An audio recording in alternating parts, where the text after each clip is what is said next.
भू बंदो गुरुपद कंज कृपा सिंधु नर रूप हरि महामोहतम पुंज जासु वचन रवि कर निकर धन्य धन्य सतगुरु सुखद महिमा कही न जाय। जो कछु कहूँ तुम्हारी कृपा मोते कछु न बसै। बोलिए प्रेम से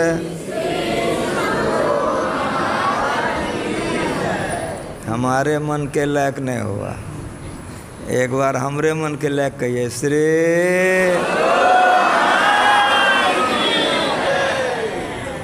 सत्संग में पधारे पवित्र आत्माओं, जितने संत इस धरती पर आज तक आए,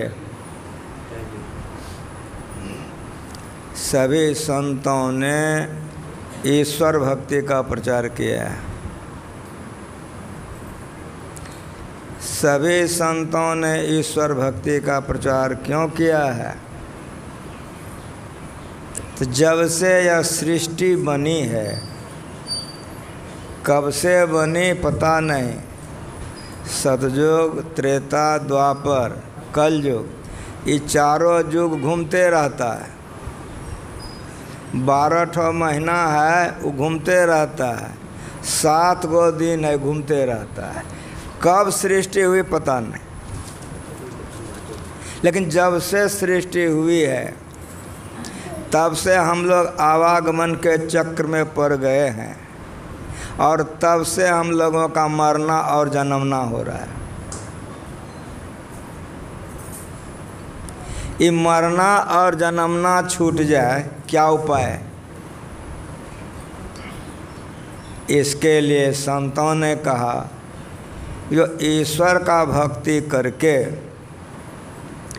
चेतन आत्मा के द्वारा ईश्वर को प्राप्त कर लेता है, वह ईश्वर में जाकर ईश्वर हो जाता है। तमाम दुखों से वह सदा के लिए मुक्त हो जाता है। अगर हम तमाम दुखों से मुक्त होना चाहें तो संतों के ज्ञान के अनुकूल जीवन बना के चलें। भगवान श्री राम का अवतार हो चुका है, और भगवान श्री राम जंगल में घूम रहे हैं, माता सबरी के आश्रम में आए हैं। आप लोग प्रसंग सुन रहे थे। भगवान श्री राम जब जंगल में गए हैं तो बहुत से ऋषि मुनि संत लोग उनके दर्शन के लिए आए। भगवान राम भगवान भी थे, राजा भी थे, इसीलिए सारे ऋषियों मुनियों से, संतों से भगवान श्री राम ने पूछा कि आप लोग जंगल में आराम से ठीक से हैं ना? का सब बात तो ठीक है, एक बात की दिक्कत है। भगवान ने पूछा वह क्या है? का जल का।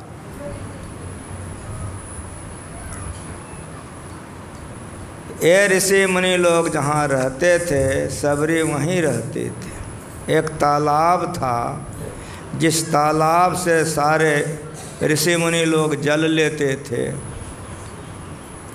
सबरी मातंग ऋषि की शिष्या थी, वो भी वहीं से जल लेती थी। यह बात उन लोगों को पसंद नहीं पड़ी। यह जाति की भिलनी थी, और नीचे कुल में जन्म लेने के कारण लोगों ने जल लाने के लिए मना कर दिया। सबरी का वास्तविक नाम बहुत कम लोग जानते हैं। सबर जाति में जन्म ली थी, इसीलिए सबरी कहते हैं, लेकिन उसका असली नाम है श्रवणी। जाति से भी लोग पुकारे जाते हैं, बम्हान, चमाइन, डोमाइन आदि। तो सबर जाति, जंगली जाति, भील कुल, जंगली कुल, देखने में कुरूपा, इसीलिए वहाँ उजलले ऋषियों मुनियों को पसंद नहीं था, मना कर दिया। जब मना कर दिया तो सबरी वहाँ जाना बंद कर दी। परिणाम क्या हुआ कि धीरे धीरे उस तालाब का जल अपेय हो गया। अब इन लोगों को भी तकलीफ हो गई जो तकलीफ सबरी को थी। भगवान श्री राम आए हैं, यही कहा कि आप भगवान हैं, अपना चरण तालाब में रख दीजिए, जल शुद्ध हो जाएगा, हम लोगों का कष्ट दूर हो जाए। भगवान ने कहा कि नहीं, मैं तो राजकुमार हूँ, हमारे पैर रखने से जल शुद्ध नहीं होगा। आप लोग भक्त हैं, भगवान का भक्ति करते हैं, तो भक्ति में ऐसी शक्ति है कि भक्ति के प्रभाव से कुछ भी हो सकता है। आप लोगों के चरण रखने से शुद्ध हो जाएगा। लेकिन कहा कि नहीं, आप भगवान हो, आप चलो।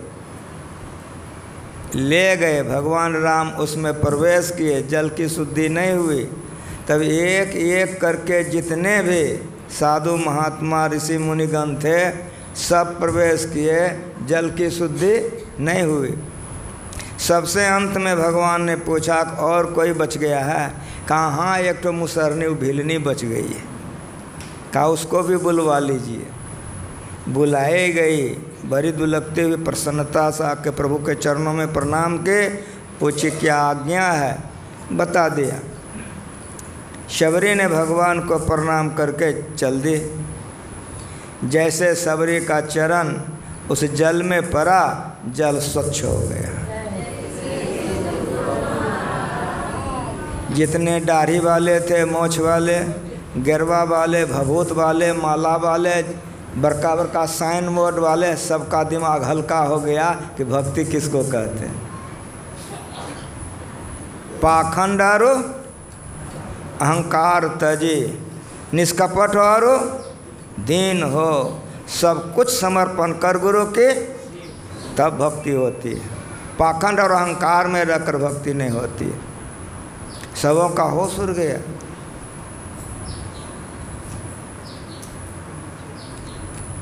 चरण पड़ते जल की शुद्धि प्रमाणित हो गई। उसी तरह से द्वापर युग में राजा युधिष्ठिर जी यज्ञ किए थे।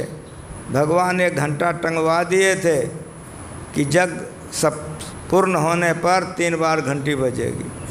लेकिन महीनों जग चलता रहा, कितना कितना का भोजन होते रहा, घंटी बजी ही नहीं। तब युधिष्ठिर जी महाराज ने पूछा कि घंटी नहीं बजी। भगवान ने कहा भक्तों का भोजन बाकी है। तो जैसे का भक्तों का भोजन बाकी है कि भीम का दांत कुरुर कुरुर करने लगा कि इतने लोग खाए, अब भगवान कह रहे हैं कि भक्तों का भोजन बाकी है। लेकिन युधिष्ठिर जी महाराज धर्मावतार थे, ये कोई साधारण नहीं थे। उन्होंने भी नम्रता से भगवान से पूछा कि भक्त कहाँ मिलेगा? तब भगवान ने बताया वाराणसी में स्वपच नाम का एक डोम है, उसका नाम सुदर्शन था, उसको बुलवाइए। भीमे को भेजा है बुलाने के लिए। रास्ते में सोचने लग गया भीम कि भैया गजब है, ये डोमा बुलाने के लिए हम ही मिले। जब वहाँ गए निवेदन किया तो साफ साफ उन्होंने कहा कि मैं राजा का अन्न नहीं खाता हूँ, राजा का अन्न दूषित होता है। साफ साफ कह दिया। भीम के मन में आया कि इनको अहंकार कितना है। वे साधारण थे नहीं, स्नान करके आए थे। आसन पर उनके एक सुमरनी कहते हैं जिस माला पर जाप किया जाता है, हमारे यहाँ तो मानस जाप है, न माला न उंगली न सांस। हमारे यहाँ मानस जाप, सब जाप का राजा है मानस जाप। तो जिस माला पर जाप किया जाता है उसको सुमरनी कहते हैं। टट्टी में लटकी हुई थी, भीम से कहा कि जरा सुमरनी दे दो। अब सोचने लगा कि बड़ी समस्या है, तो सोचा कि बायां हाथ से दे देता हूँ। हिलवे नहीं किया, दोनों हाथ लगाया, उठा नहीं सका। 10,000 हाथी का बल आह्वान किया, मला नहीं उठा सका। ऐसे देखा, चल दिया। भगवान ने पूछा युधिष्ठिर जी महाराज से कि भेजें किसी को, कहा भीम को भेजाऊँ। कहा वो वीर रस के हैं, उनसे ही काम नहीं होगा, सभी से सब काम नहीं होता है, जान लीजिए। तब कहा किससे होगा? कहा आपसे। तो युधिष्ठिर जी महाराज खुद गए हैं। अब युधिष्ठिर जी महाराज को अभी स्वपत जी ने वही कहा है कि मैं राजा का अन्न नहीं खाता हुआ दूषित होता है। ये तो धर्मावतार थे, विनम्रता से बोले। इनकी विनम्रता से वे खुश होकर के चल दिए। जब युधिष्ठिर जी महाराज स्वपत जी को लाने के लिए गए थे, उसी समय में द्रौपदी को भोजन बनाने के लिए कहा गया था कि पवित्रता से बनाना।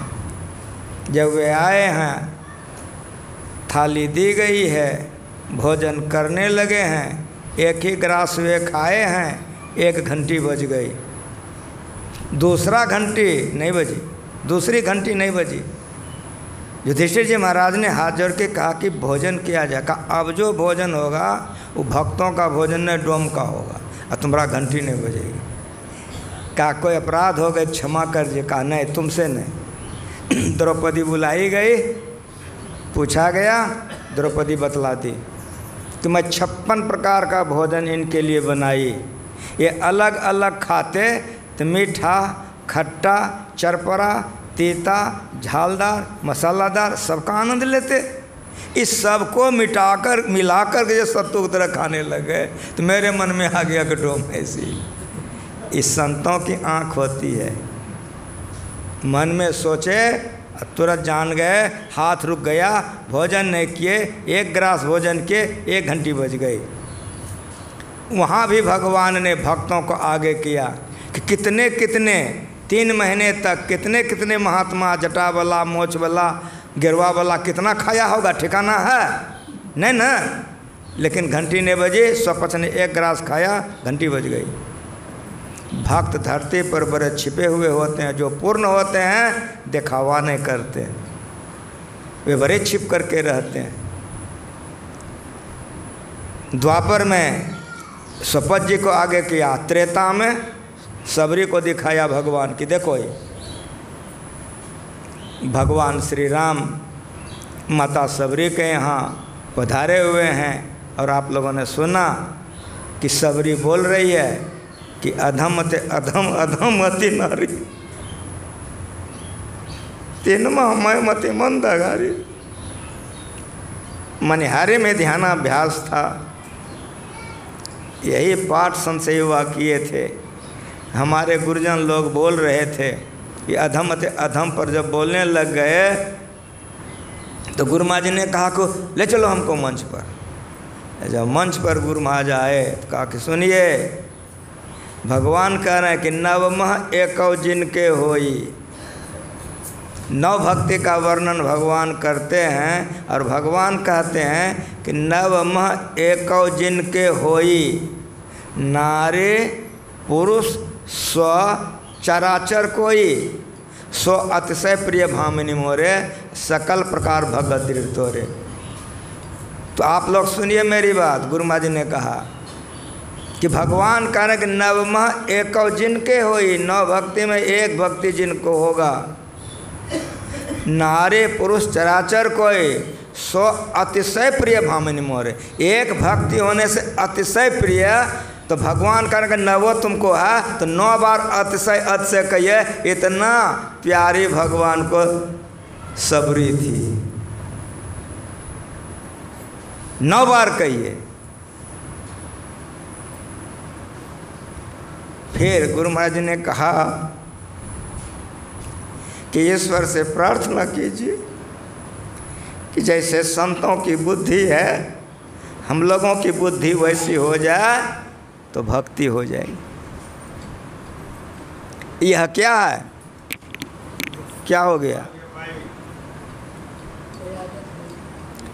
यह क्या है? गुरु महाराज जी ने कहा इस सबरी की विनम्रता है। भक्त विनम्र होते हैं, इस सबरी की विनम्रता है। ईश्वर से प्रार्थना कीजिए कि संतों की जैसी बुद्धि है वैसी बुद्धि हमारी हो जाए तो हमको भी शांति मिल जाएगी। जब भगवान कह रहे हैं कि नवमा एको जिनके होई, नारी पुरुष चराचर कोई, सो अत से प्रिय भामिनी मोरे, सकल प्रकार भगत ये तोरे। जो सब भक्ति में पूर्ण थी वो कह रही है कि अधम अति अधम अधम अति नारी। हम लोग एक पैसे के नहीं अपने को दिखाते हैं कि पहुँच लिए, समझ रहे हैं? हम लोग एक पैसे का नहीं है, लेकिन लोगों में दिखाते हैं कि हम पहुँच लिए हैं। आँख से टप टप आंसू गुरु महाराज जी की गिर जाती थी, रोने लगते थे। ईश्वर से प्रार्थना करो कि संतों की बुद्धि जैसी है हमारी बुद्धि वैसी हो जाए।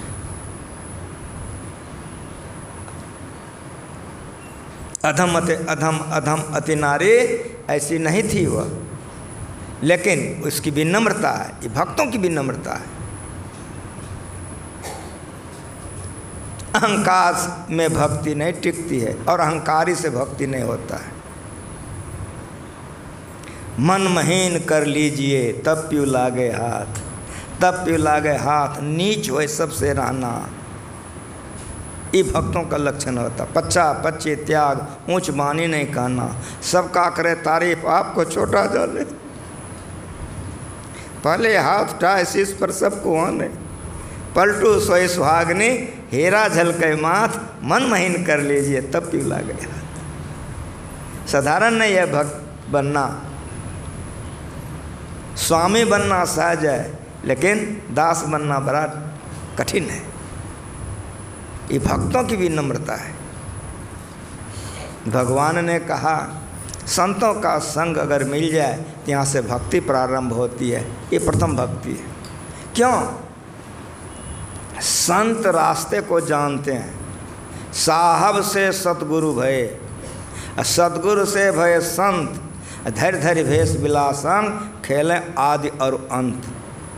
वहाँ तक पहुँचे हुए हैं, उनको भक्ति का सब मर्म मालूम है, सब रास्ता मालूम है। इसीलिए संतों का संग कीजिए तो सही सही भक्ति जान करके करिएगा तो वह मोक्षदायिनी होगी। संतों का संग नहीं कीजिएगा, भक्ति कीजिएगा तो गाछे में सूता लपेटिएगा, गोबरे में दूध ढारिएगा, ये भी भक्ति है, लेकिन इससे शांति नहीं मिलेगी। इसीलिए संतों का संग कीजिए, भक्ति के तमाम मर्म को आप सीख सकेंगे। जहाँ संत होंगे वहाँ मालिक का कथा प्रसंग होगा ही। जहाँ संत होंगे उनके मुंह में मालिक की ही कथा रहती है। वो जब बोलते हैं तो मालिक का चर्चा करते हैं। इसीलिए उनके निकट जाइए, कथा प्रसंग सुनिए, ये दूसरी भक्ति है। लेकिन सुनिए कैसे? ये भगवान से सीख लीजिए। सुनिएगा कैसे? ये भगवान से सीख लीजिए। भगवान कह रहे हैं दूसरी, क्या माइक काम कर रहा है?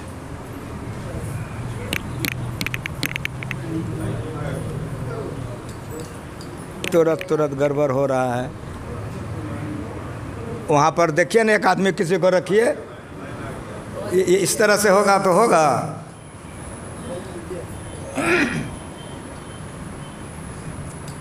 दूसरी रति मम, भगवान कह रहे हैं,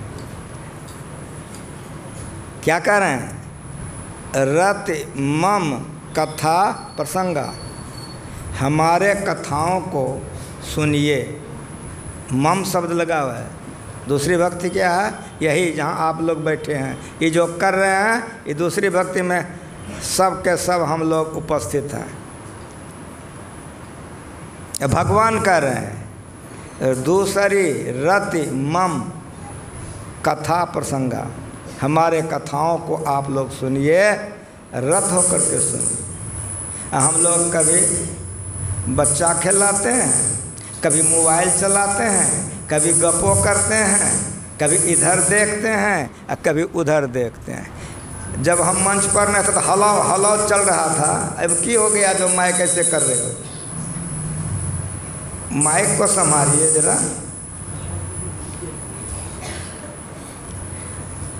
दूसरी रति मम, ये सुनने के लिए भगवान सिखा रहे हैं। रति मम कथा प्रसंगा, कथाओं को सुनिए, रत होकर के सुनिए। कैसे आप लोगों को कलेजे में उतरेगा? तो भक्तों की भक्ति सुनिए। नरसिंह मेहता नाम के एक भक्त गुजरात में हो चुके हैं। बड़े सरल थे, गृहस्थ थे, वे बाल बच्चे वाले थे। एकदम पतली किताब मिलेगी, गीता प्रेस से खरीद के पढ़ सकते हैं। संतों के जीवन चरित्र से या उनके उपदेश से लाभ उठा सकते हैं।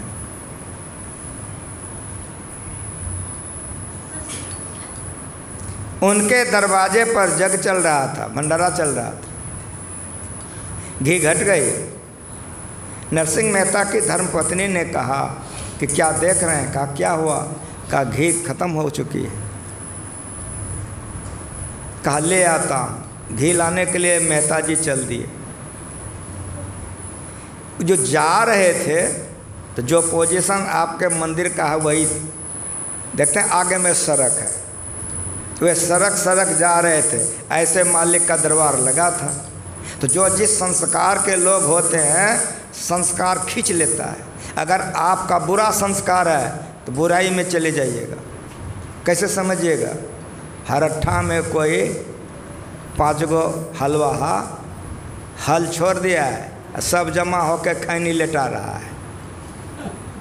हैट सूट कोट चश्मा वाला सड़क जा रहा है, और देख लिया कि हरट्ठा में खैनी लेटा रहा है, तो छोड़ देगा सड़क और हरट्ठा में जाके कहेगा हमको भी दीजिए थोड़ा। कुछ समझ में आया? हैट सूट बूट कोट पहना हुआ है और वहाँ जाके मांग रहा है। तो बुरा संस्कार बुराई में खींच के ले जाएगा। तो भला संस्कार, जो उत्तम संस्कार होगा। ये भक्त थे और सारे भक्त बैठे थे, भगवान की चर्चा चल रही थी।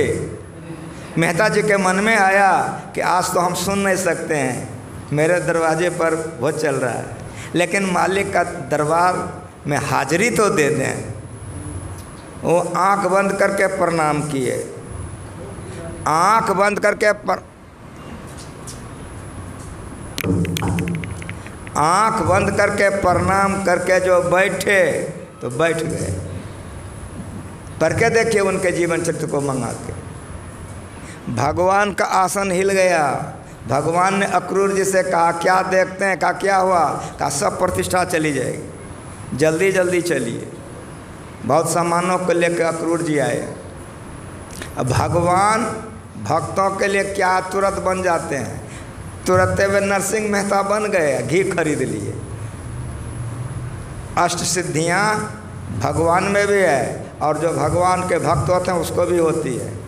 परोपकार के लिए अष्ट सिद्धि का प्रयोग होता है। भगवान तुरंत भगवान से नरसिंह मेहता बन गए, घी खरीद लिए। घी खरीद के चल दिए। आंगन आए, पत्नी से कहा घी ले आया हूँ। अब आंगन में मेहता जी बन के भगवान सबको खिलान पिलान सब कुछ कर रहे हैं। पढ़ के देखिए, सारा काम अंगना में भगवान कर रहे हैं। योग क्षम वहाँ में हम भगवान की वाणी कि भक्तों को मैं ढोकर पहुँचा देता हूँ। योग क्षम वहाँ में हम खट रहे हैं वहाँ। यहाँ जब आरती हुई, जब होश हुआ तो मेहता जी का होशे उड़ गया, क्या चौपटे हो गया। सारे लोग भूखले गए होंगे, आज हमसे बहुत गलती हो गई। दौड़े दौड़े गए, घी खरीदे गए, देखा दरवाजे पर कोई नहीं है, और सूख गए, और सूख गए, चिंतित हो गए। ओह, आंगन में जाके पत्नी के सामने में गिड़गिड़ाने लग गए। पत्नी ने कहा, क्या बोलते हैं आप तो घी कब्बे लेके आए, आप ही सबको खिलाए पिलाए विदा किए हैं, ये क्या बोल रहे हैं आप। मेहता जी बैठ के रोने लग गए कि पगली, हम तो उधरे रह गए, अंगना में रहकर तुम्हारा उद्धार हो गए। सुनने पर सुना रहा हूँ कि सुनिएगा कैसे। जैसे मेहता जी कथा सुनने लग गए, भगवान को नौकरी करना पड़ा। अगर वैसे सुनेंगे तो भगवान आपके पीछे रहेंगे, लेकिन बच्चा खिलाएंगे, मोबाइलों चलाएंगे, गप्पो करेंगे और सुनबो करेंगे तो कोई जन्म में नहीं होगा। आज माइक की हालत बड़ी ख़राब है, जैसा कभी नहीं था। आज बेकारों हलो हलो करके और बर्बाद कर दिया।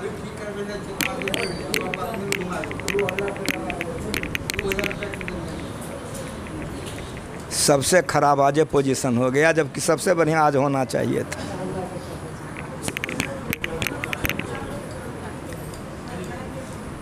मेहता जी, हेलो, आप लोग शांत रहिए, हम अपना वॉल्यूम थोड़ा बढ़ा देते हैं। जब तक चलेगा चलेगा, नहीं चलेगा तो हम क्या करेंगे।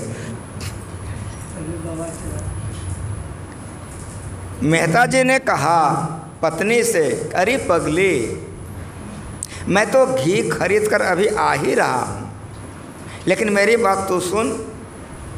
को जो घी लेके आया सब काम किया, मेरे बदले में मेरा मालिक सब करके चला गया। मेहता जी की पत्नी भी रोने लग गई कि आज हद हो गया, हद हो गया। ऐसे सुनिए, कैसे सुनिए, रति मम कथा प्रसंगा। कथा सुनने आए हैं तो मन को पत्नी से समेट के, पति से समेट कर, बाल बच्चा से समेट कर, दुनिया के भोगों से समेट कर रत होकर के सुनिए तो सुनने का लाभ मिलेगा। अगर रत होकर के नहीं सुनिएगा तो सुनते रहिए, लाभ नहीं होगा। भगवान कह रहे हैं रति मम कथा प्रसंगा। सुनते सुनते लोग जानकार हो जाते हैं कि मांस मछली नहीं खाना चाहिए, दारू शराब नहीं पीना चाहिए, भजन भेद लेना चाहिए, गुरु करना चाहिए, ध्यान करना चाहिए। हमारे जितने भक्त बैठे हैं सब समझते होंगे कि सुनते सुनते जब मन में विचार हो गया तो मांस मछली खाना छोड़ दिया, भजन भेद लेके ध्यान किया, ये गुरु है। ये तीसरी भक्ति है, गुरु पद पंकज सेवा। तीसरी भक्ति अमान, मान रहित होकर गुरु के चरणों का सेवा कीजिए तो आपके जीवन में असंभव बात संभव हो जाएगा। गुरु पहुँचे हुए होते हैं, इसीलिए गुरु के प्रति ऐसी श्रद्धा रखिए, जो ईश हैं सो गुरु हैं, जो गुरु हैं सो ईश हैं। इस भाव से जो गुरु का सेवा करता है उसके जीवन में असंभव बात संभव हो जाता है। उसके जीवन में असंभव बात संभव हो जाता है। प्रातःकाल हम लोग पढ़ते हैं श्री सद्गुरु की सार शिक्षा, याद रखनी चाहिए। क्या याद रखनी चाहिए? अति अटल श्रद्धा प्रेम से। तो अति अटल श्रद्धा किसको कहते हैं? कंटा दुर्गो मैं, कंटा चरचंडो मैं, कंटा छोटो पर, कंटा गुरु महाराज। अति अटल श्रद्धा ठीक है ना? हाँ कहिए तो बोलिए कुछ, करिए कुछ, नहीं होगा। व्यभिचारिणी लड़की सदगति चाहेगी, नहीं होगा। व्यभिचारी लड़का सदगति चाहेगा, नहीं होगा। उसी तरह से व्यभिचारी भक्त बनिएगा, मोक्ष कभी नहीं होगा। जो एक पति पर रहता है उसको शक्ति हो जाता है, जो एक पत्नी पर रहता है उसको शक्ति हो जाता है। उसी तरह से जो एक गुरु पर अचल विश्वास पूर्ण भरोसा रखेगा, अति अटल श्रद्धा रखेगा, उसके जीवन में असंभव बात संभव हो जाएगा। आप तमाम लोग जानते हैं कि गुरु महाराज जी का शरीर 86 में छूट गया। भागलपुर रेलवे स्टेशन चौक पर निरंजन लाल शर्मा नाम के एक मारवाड़ी ब्राह्मण थे। उनकी दुकान थी दवाई की। पूरे परिवार भक्त थे वे। गुरु महाराज जी बहुत मानते थे सबको, संत सेवा भी बहुत मानते थे।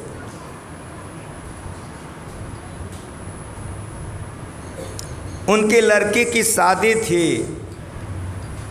गुरु महाराज को ले गए थे आशीर्वाद देने के लिए। गुरु महाराज खुद से गए थे आशीर्वाद देने के लिए। टोपी वाला एक गो फोटो गुरु महाराज जी का आप लोग देखे होंगे, केवल चश्मा है, स्वेटर वूटर पहने हैं, एकदम जाड़ा का समय था। वहाँ जाके आशीर्वाद दिए थे। जिस कमरे में शर्मा जी ने गुरु महाराज जी को रखा था, सारा चीज़ गिरवा गिरवा था। बिछावन, तकिया, गेट का पर्दा, खिड़की का पर्दा, एकदम सब गिरवा गिरवा। ये गुरु महाराज जी वहाँ बैठे, भोजन किए, आशीर्वाद दिए, आए। और जब से गुरु महाराज जी आ गए तो उनके यहाँ का नियम बन गया। क्या नियम बन गया कि पहले गुरु महाराज जी को भोग लगाते थे, तब लोग खाते थे। जब गुरु महाराज जी चले आए तो तस्वीर रख दी। अगर गर्मी का दिन हो तो पंखा देते थे, जाड़ा का दिन हो तो रजाई ओढ़ाते थे। भोजन बन जाए तो जब तक पहले भोग नहीं लगाएंगे तो वे लोग नहीं खाएंगे। उनका जो छोटा छोटा बच्चा सब था तो जाके कहे, दादी माँ हाँ भूख लग गई है। गुरु जी ने, जी माँ, मैंने गुरु महाराज को भोजन करा। वो बच्चे लोग भी जान गए थे कि जब तक कि दादी माँ गुरु महाराज को जिमाएगी नहीं तो हम लोगों को खाने नहीं देगी। एक बार उनका घी घट गया। फ़ोन कर दिया शर्मा जी से कि गुरु महाराज जी का घी खत्म हो गई है। शर्मा जी घी मंगाए, दुकान में रख दिए। भेजने के लिए भूल आ गए। जब आए रात में बातचीत हुई तो कहा, अरे कैसे तुम क्या किए? हम तो घी भूल गए। कहा कि हम भैंस घी का बना के भोग लगा दिए। कहा चौपटे कर दी तुम। गुरु महाराज जी तो भैंस का कुछ खैबे नहीं करते हैं, तुम भैंस का घी का कैसे भोग लगा दी? गुरु महाराज जी का स्वास्थ्य खराब हो जाएगा। तो उसकी पत्नी मुस्कुराई। उसकी पत्नी ने कहा, गुरु महाराज भगवान है, सब कुछ खाते हैं। तो शर्मा जी ने कहा कि गोपाल जी को खाली लड्डुए काहे चढ़ाती हो जब सब कुछ खाते हैं? तो वे चिंतित हो गए कि बड़ा खराब हो गया, तुम बहुत गलती की। सवेरे स्नान स्नान करके वे जैसे दुकान खोले कि तुरंत कोठ में सब दवाई वगैरह लिए चल दिए कुप्पाघाट। दिन का 10 बज रहा है। जैसे गुरु महाराज जी के बरामदे पर शर्मा जी पैर रखते हैं कि संत सेवा की आँख और शर्मा जी की आँख लड़ गई। संत सेवा आगे बढ़ गए। प्रणाम पाते हुए संत सेवा कहते हैं कि महाराज शर्मा जी आपको हम कल से याद कर रहे थे। कहा क्यों? कहा कल से गुरु महाराज जी का पेट खराब हो गया है। समझ रहे हैं? गुरु महाराज जी बैठे थे, जैसे शर्मा जी को देखे तो गुरु महाराज जी कहते हैं, महावीर जी, जी सरकार, शर्मा जी आ गए, दवाई लाए होंगे, हमको खिला दीजिए, पेट ठीक हो जाएगा। रोने लग गए शर्मा जी। पैर पर माथा रख के, हजूर हमारी अपराध हो गई, क्षमा कर दिया जाए। यह है समष्टि चेतन और व्यष्टि चेतन। एक बार गुरु महाराज जी मंच पर आते थे, ऐसे प्रणाम कर लेते थे, सबको देख लेते थे। और जब प्रवचन समाप्त होता था, जितनी माँ बहन है कहती थी गुरु महाराज हमरे मन का बात कहा। जितने बाबू लोग हैं कहते थे गुरु महाराज हमरे मन का बात कहा। जितने बाबा जी लोग थे गुरु महाराज हमरे मन का बात कहा। ये कैसे हो गया? इसलिए कि व्यष्टि चेतन जब समष्टि चेतन को प्राप्त कर लेती है तो वे सर्वज्ञ हो जाते हैं। समझ रहे हैं? शर्मा जी की पत्नी 92 में बीमार पड़ी। 92 में गुरु महाराज जी का शरीर 86 में छूट चुका है। 92 में उसकी पत्नी बीमार पड़ी। बहुत इलाज कराए भागलपुर में, ठीक नहीं हुई। तब एक डॉक्टर ने कहा, शर्मा जी मेरे चैम्बर में आप अकेले आइए। जब गए तो कहा कि आपकी पत्नी का इलाज भागलपुर में नहीं होगा। कहा क्यों सर? कहा आपकी पत्नी को कैंसर हो गया है, इसीलिए आप बम्बई कैंसर संस्थान जाइए, मैं लिख करके देता हूँ, इसमें छूट भी मिलेगा, प्रिफरेंस भी मिलेगी। अब बेचारे वो सूख गए, लेकिन व्यवस्था करने लग गए। व्यवस्था करते करते सारी व्यवस्थाएं कर ली और सब व्यवस्था करके बम्बई गए। कैंसर संस्थान में भर्ती हुए। डॉक्टर माताजी को लेकर के ऑपरेशन थिएटर गए। कैंची उठाए काटने के लिए कि टेस्ट करेंगे। इतने में आवाज़ आई कि ऑपरेशन करो। डॉक्टर कैंची रख दिया, चारों तरफ देखने लग गया कि एयर टाइट मकान है। ये आवाज़ कहाँ से आई? चारों तरफ देखा, कुछ नहीं समझ में आया तो मन में आया कि भरम हो गया है। कि फिर कैंची उठाए तो आवाज़ आई कि देरी करोगे तो मरीज हाथ से निकल जाएगा, ऑपरेशन करो। तब समझ गए मेरा भारत आस्तिक देश है, नास्तिक नहीं है। हमारा भारत इतना आस्तिक है कि चोरवा भी चोरी करने जाता है तो काली माँ को मिठाई कबूल के जाता है। गुरु महाराज जी का तो डॉक्टर कभी नामों ने सुना होगा, दर्शनों ने किया होगा, लेकिन कोई भी पूजा पाठ वो करता होगा कि नहीं करता होगा। वो समझ गया कि कोई ऊपर वाले का आवाज़ है, ये तुरंत ऑपरेशन में भिड़ गया। सारी तैयारियां हो गई। उस परिवार से हमारा इतना अपनापन था कि दवाई की दुकान होने के चलते हरदम आना जाना होता था पूरे परिवार से। जब वे लोग ऑपरेशन करा के आए थे तब ये घटना हमको सुनाए जो मैं सुना रहा हूँ। ऑपरेशन इतना सुंदर हुआ कि डॉक्टर गदगद होकर के निकला। विष्णु बाबू से कहा कि माता जी को छेड़छाड़ मत कीजिएगा, अभी ये होश में नहीं है, जब मैं स्नान करके आऊँगा तो उठाऊँगा, आप लोग इनको छेड़छाड़ नहीं कीजिएगा। स्नान करके आराम करके इस बेले में जब वे गए, उठाए, माता जी हमको पहचानती हैं? हाँ डॉक्टर साहब। जैसे कहा हाँ डॉक्टर साहब, मुस्कुराए कि आप तो पूरे होश में आ चुकी हैं, चलिए आपको मैं टहलाता हूँ। उठाए कि विष्णु आया। कहा कि विष्णु जी मेरी भी माँ है केवल आपकी? कहा आपकी भी। कहा बस उधरे रहिए। लेकर के चल दिए टहलने के लिए। जब लोग आने लगे आप लोग उधरे रहिए। जब 10 कदम आगे बढ़े तो डॉक्टर साहब पूछते हैं कि माता जी आपके साथ में कौन आए हैं? कहा मेरे पति देव आए हैं। कहा और कौन आए हैं? कहा मेरा बड़ा बेटा विष्णु आया है। कहा और कौन आए हैं? कहा मेरी बेटी आई है। कहा और कौन आए हैं? कहा मेरा दामाद आया है। कहा और कौन आए हैं? एक बार चुप हो गई और बोलती है डॉक्टर साहब और कौन आएंगे? हमारे गुरु महाराज आए हैं। जैसे कहा कि हमारे गुरु महाराज आए हैं कि तैसे डॉक्टर मुस्कुराया। का पगली, जिसके लिए पूछ रहे थे उसके लिए तो बता नहीं रही थी, किसका किसका नाम गिना रही थी।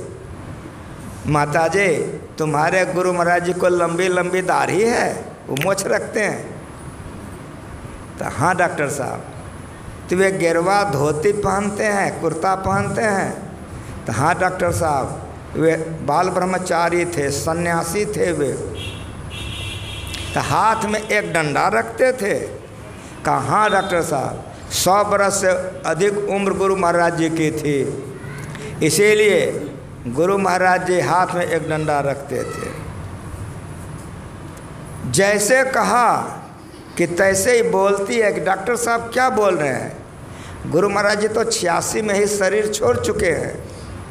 तो जैसे ही बोली कि 86 में ही शरीर छोड़ चुके हैं, तैसे डॉक्टर साहब कहते हैं कि पगली अगर 86 में ही शरीर छोड़ चुके हैं तो हम उनका दर्शन कैसे किए? माता जी जिस समय मैं आपको ऑपरेशन थिएटर में लिया था उसी समय उन्होंने मुझसे ऑपरेशन करने की आज्ञा की थी, लेकिन मैं नहीं समझ सका था।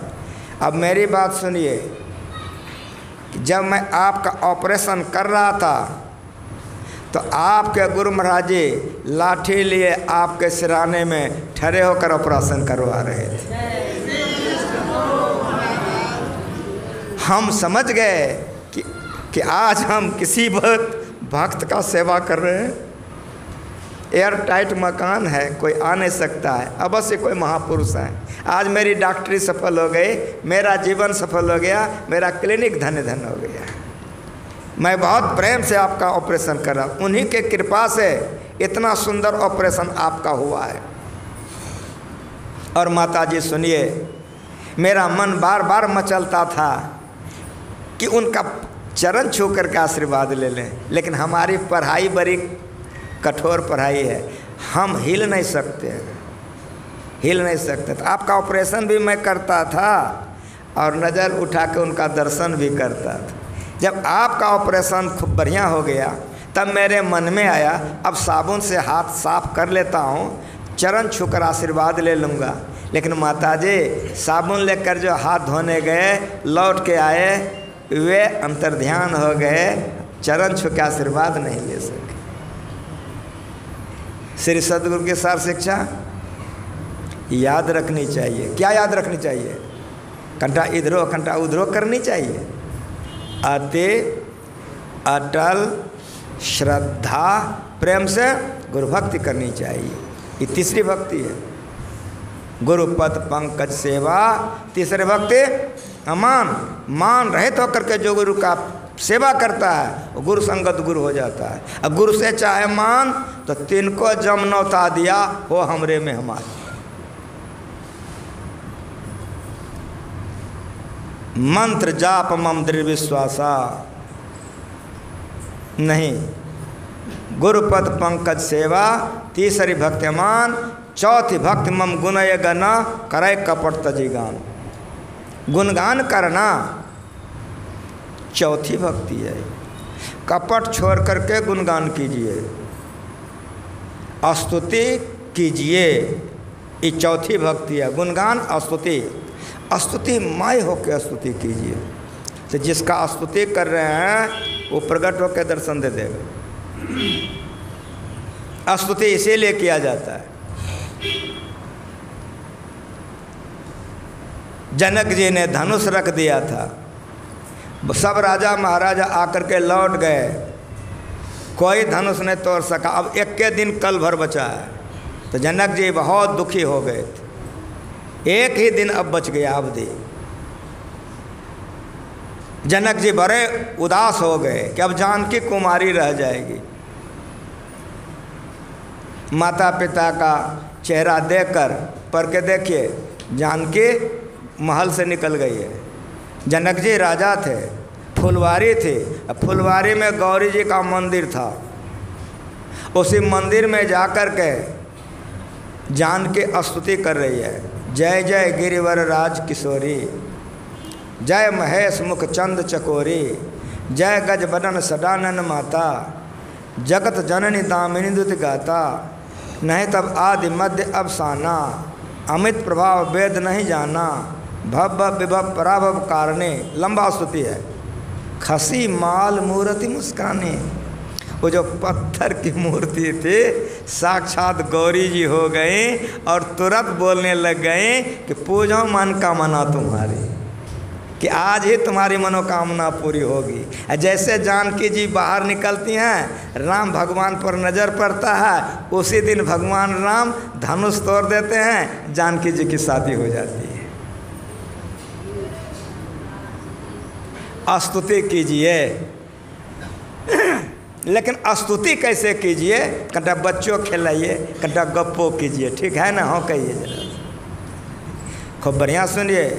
चौथी भक्ति मम, सब भक्ति में मम शब्द है। गुणय गना, मेरा गुणगान करो, लेकिन करो कैसे? करई कपट तजीगान। कपट को छोड़ करके गुणगान करो तो गुणगान का जो लाभ होना चाहिए वो मिलेगा। अगर कपट छोड़ के गुणगान नहीं करेंगे तो जो लाभ होना चाहिए नहीं होगा। मंत्र जाप मम दृढ़ विश्वासा, पंचम भजन सु वेद प्रकाशा। पांचवें भक्ति के मंत्र का जप कीजिए। मंत्र जाप मम, मेरे मंत्रों का जाप करो, लेकिन दृढ़ विश्वास के साथ जाप करो। अभी मैं आपके पूर्णिया संत मत सत्संग मंदिर में हूँ। हमको एक बार एक भक्त ले गया था एक देहात में, भागलपुर के आगे में सबौर, सबौर के बाद घोघा है। घोघा उतर करके हम एक देहात में सत्संग करने गए थे। रात्रिकालीन सत्संग समाप्त हो चुका था। मेरा सेवक मुझे भोजन करा दिया था। मैं बिछावन पर चला गया था। एक अनजान लड़का आकर मेरा पैर दबाने लग गया। मैंने कहा कि तुम पैर मत दबाओ, मेरा सेवक आएगा तो दबाएगा, तुम छोड़ दो। उस लड़के ने कहा कि बाबा मारबो करिएगा तैयो पैर दबाएंगे। तो मेरा रुख जरा कड़ा हो गया, तो उसके आँख में आंसू आ गए। तो मेरा मन बदल गया कि तुम ऐसे क्यों करते हो। तब उसने क्या कहा सुनिए। उस लड़के ने कहा कि बाबा हम दीक्षा ले चुके हैं, मेरी शादी हो गई है, मेरी पत्नी भी दीक्षित है, मेरी माँ भी दीक्षित है, हम सत्संगी परिवार के बच्चे हैं, लेकिन मेरी बात बाबा सुनिए, आप ही लोगों का सेवा के लिए हम जिंदे हैं। 1 बजे रात में बदमाश आया, मेरा केवाड़ी तोड़ दिया, घुस गया मेरे घर में, मेरा गट्टा पकड़ के खींच लिया। मेरी माँ की नींद टूट गई, आ गई। वो बदमाश ने ऐसे मारा कि मेरी माँ गिर गई और 3 नट सटाया, बाहर कर लिया। और जैसे बाहर आए और बदमाश था, आगे पीछे 3 नट सटा दिया, लेके चल दिया। अब उस परिस्थिति में बाबा हम न रो सकते हैं न चिल्ला सकते हैं। तो हम गुरु महाराज से यही प्रार्थना करते थे कि गुरु महाराज बचा लीजिए। यही जाप करते थे हम कि गुरु महाराज बचा लीजिए। बाबा वो लोग लेकर के एकदम चला गया जंगल में। वहाँ जाने के बाद उसका सरदार बिगड़ गया, क्या पकड़ के रखे हो, इसको लाए हैं मारने के लिए, लेकिन ऐसे नहीं मारेंगे, इसको तरपा तरपा के मारेंगे। सबको 3 नट ठीक करो, गोली ठीक करो सबको, गर्दन दे के भगाओ। बाबा एक बदमाश आया, मेरे गर्दन पर हाथ रख करके मारा धक्का। अपशब्द कहा, जैसे धक्का मारा हम समझ गए कि अब सब गोली चलाएगा, हम मर जाएंगे। तो बड़ी जोर से फान गए हम और पुकारे हम कि गुरु महाराज बचा लीजिए। जी जान से भागे जा रहे हैं, यही बोल रहे हैं कि गुरु महाराज बचा लीजिए।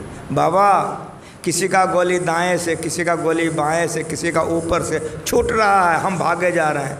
आंगन में आके गिर गए, एक गोली मेरे देह में नहीं लगा। मेरी माँ आई, गोदी में उठा ली, आंचल से पोंछने लग गई कि बेटा जब से तुमको पकड़ करके बदमाश ले गया था, तो हम अपनी आंचल गुरु महाराज जी के आगे बिछा दिए थे, भीख मांग रहे थे, गुरु महाराज हमारा बेटा घुरा दीजिए। हम यही कह रहे थे, गुरु महाराज हमारा बेटा घुरा दीजिए। बेटा हमारी प्रार्थना गुरु महाराज जी ने सुन लिया, तुम आ गए हो, अब तुम्हारा बाल बांका नहीं होगा।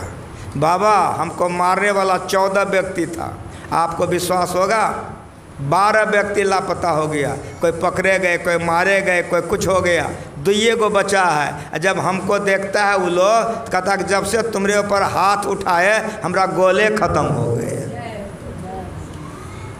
समझ रहे हैं? मंत्र जाप मम दृढ़ विश्वास। अगर दृढ़ विश्वास के साथ आप जाप करेंगे तो असंभव बात संभव हो जाएगा। इतनी जो भक्ति है ये मोटी मोटी भक्ति है। अब जो भक्ति है वह छठ दम शील विरत भव कर्मा निरत निरंतर सज्जन धर्मा। यह छठी भक्ति दृश्य योग है। सज्जन धर्म क्या है? जो झूठ बोलेगा, चोरी करेगा, नशा पिएगा, व्यभिचार करेगा, हिंसा करेगा, उस सज्जन नहीं होगा। और मेरी बात सुनिए, जो ऐसा करेगा उससे छठी भक्ति नहीं होगी। छठ दमशील इंद्रिय दमन और मनोनिग्रह होगा छठी भक्ति में। क्षुरस्य धारा निस्ता दुरतया दुर्गम पतस कवियो बदंती। अरे विद्याग्रस्त लोगों उठो, यही गुरु बतलाते हैं, यही बतलाते हैं। इसका रास्ता अंधकार मंडल से शुरू होता है। दोनों दृष्टि की धार को देख करके जोड़ना पड़ता है। देख लीजिए गुरु महाराज जी तीर बना दिए हैं, नक्शा बना दिए हैं। गगन की ओट निशाना है, दाहिने सोर चंद्रमा बाएं, तिनके बीच छपाना है। मारत बाण विधाता नहीं तन सदूर का परमाना है। मारियो बाण घाव नहीं तन में, जिन लागा तिन जाना है। कह कबीर सुनो भाई साधु, जिन जाना तिन माना है। इंद्रिय दमन और मनोनिग्रह हो जाता है, अंधकार से प्रकाश में जाना हो जाता है। छट छट छट छट बिजली छटके भोर कतार दिखाता है। चंदावत उदय हो रवि हो, धूप शब्द मिल जाता है। गुरु सदगुरु के चरणाधीनन अगम भेदिया पाता है। ये छठी भक्ति जो है ये सबसे श्रेष्ठ भक्ति है। समंकाय शिरोगिरिवंग धार्यंग अचलंग स्थिर संप्रेक्ष नाशकाग्रंग सदृश चांदवलोक्यम। देखो लेकिन दसों दिशाओं को छोड़कर देखो। कहाँ देखो? गुरुगम में है, गुरुगम में है। चंपक कले का नव घने ढाका सुधा माखा रूप अंतरे जेहेरे तहारे कहाँ रे आपने पासो रे जहाँ व्यक्त चोरा चोरे। चंपक कले का नव घने ढाका सुधा माखा रूप अंतरे निवात निष्कंप दीपेर मतन जोगी गणे ध्याने करे दर्शन। लेकिन किसेर मतन है ना निरूपण निजो बदो आता रे। हिंदी में सुनिए, संस्कृत में सुनिए, बांग्ला में सुनिए। छठदम इंद्रिय दमन मनोनिग्रह होगा। बिंदु में तहाँ नाद बोले रैन दिवस सुहावनम बिंदु पीठी विद्या नादलिंग उपस्थितम। शब्द गयो जीव संशय नाही। ये सातवीं भक्ति है। सातवीं भक्ति के बाद अब भक्ति नहीं। अब आठम भक्ति जो है वो भक्तों का लक्षण है। नमम सरल सबसे चल ही ना मम भरोसे हर्षण देना। नवम एक जिनके होए नारी पुरुष चराचर कोई सो अच्छे प्रिय भावनी मोरे सकल प्रकार भक्ति तोरी तजी जोग पावक देह हरिपक लीन भय जाने फिर। भक्ति भक्त भगवंत एक हो जाता है।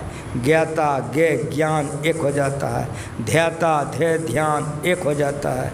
यहाँ भक्ति की पूर्णता हो जाती है। जीवन मुक्त हो जाता है, जीवन सफल हो जाता है। इन्हीं शब्दों के साथ एक बार प्रेम से बोलिए।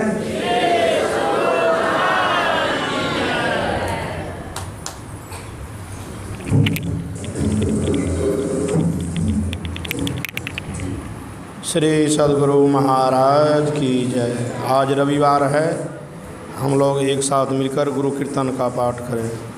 भजु मन सात गुरु सात गुरु सात गुरु जी। भजु मन सात गुरु सात गुरु सात गुरु जी। भजु मन जीव चितावन हंस उमारन जीव चितावन हंस उमारन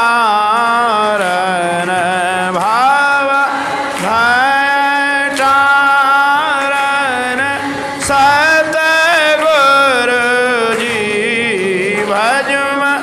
भाव भय तारण सत गुरु जी।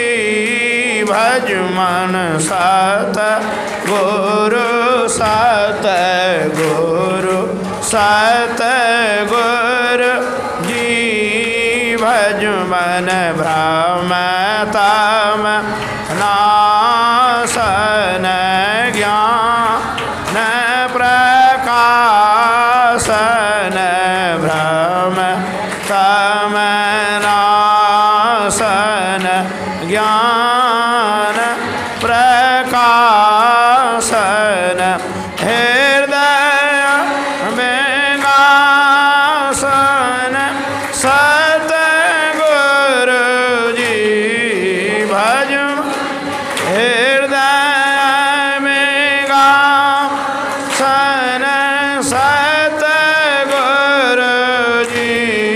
भज मन सत गुरु सत गुरु सत गुरु